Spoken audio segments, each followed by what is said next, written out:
queria sair um pouco do jurídico, depois a gente volta. É inevitável não falar contigo sobre o futebol, sobre o momento que o Santa Cruz enfrenta.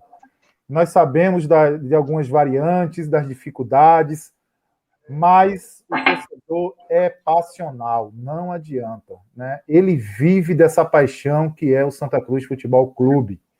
E aí eu te pergunto, André, você acha que a medida foi errada, foi precipitada, quando aparentemente o que a gente acha, né, apostar na base, apesar de ser um anseio da torcida desde o ano passado, que pedia para que se apostasse na base, e aí de repente a diretoria entendeu também essa questão, teve a sensibilidade de dizer assim, vamos apostar na base. E a coisa não aconteceu. Aqui não estou dizendo eu que a base não presta, não é nada disso, né? Até porque nós entendemos que não temos base. Quando eu falo isso, eu falo a nível de estrutura, viu, André? Não a nível de pessoal, mas a nível estrutural, nós estamos muito longe de termos uma base adequada, né? Hoje eu dei uma pesquisada, o Santa Cruz está há 17 anos, André, sem ganhar um campeonato de juniores estadual. São 17 anos. É muita coisa. E isso representa muita coisa. E aí eu te pergunto, foi isso? E agora a gente vai correr atrás, vamos repor as peças?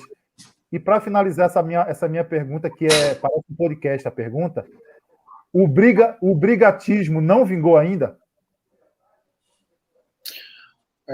Gerailton, a gente precisa, e esse é um dos motivos de eu estar aqui colocando a cara, conversando com a torcida, conversando com vocês.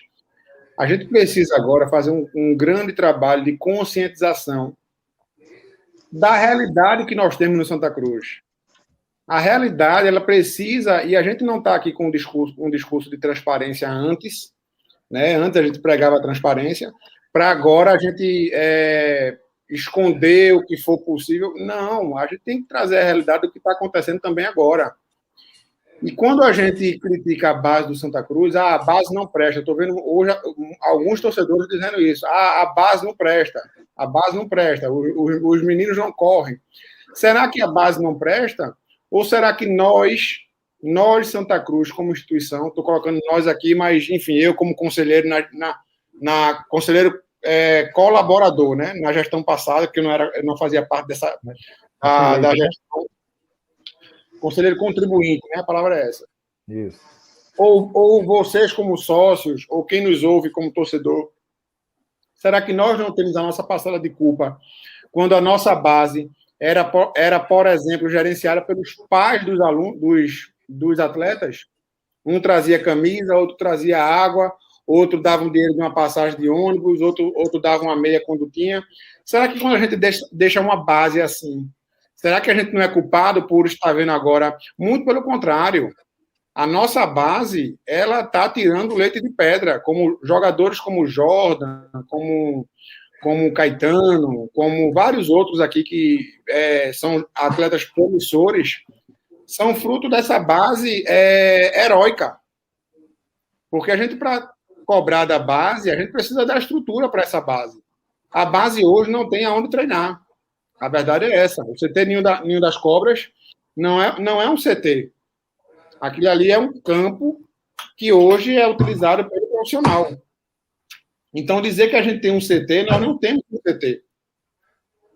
Então, quando a gente tem aqui atletas como Júnior Sergipano, Ítalo, o próprio Jordan, que eu já citei, o Caetano, isso é fruto da nossa tradição, da nossa camisa, que ainda consegue fazer com que jovens talentosos e guerreiros que na raça procuram se sobressair, venham a apresentar o que a gente está tendo hoje, que é se socorrer desses garotos para nos ajudar. Agora, esses garotos não podem ser queimados precipitadamente. Não podem ter a cobrança que eu estou vendo muitos torcedores fazendo sobre esses garotos. Então, tudo isso precisa, e é bom a gente abrir aqui com o torcedor, para que o torcedor venha ver esse outro lado. Tá? A torcida precisa ver esse outro lado. Quanto à questão do brigatismo, Gerailton,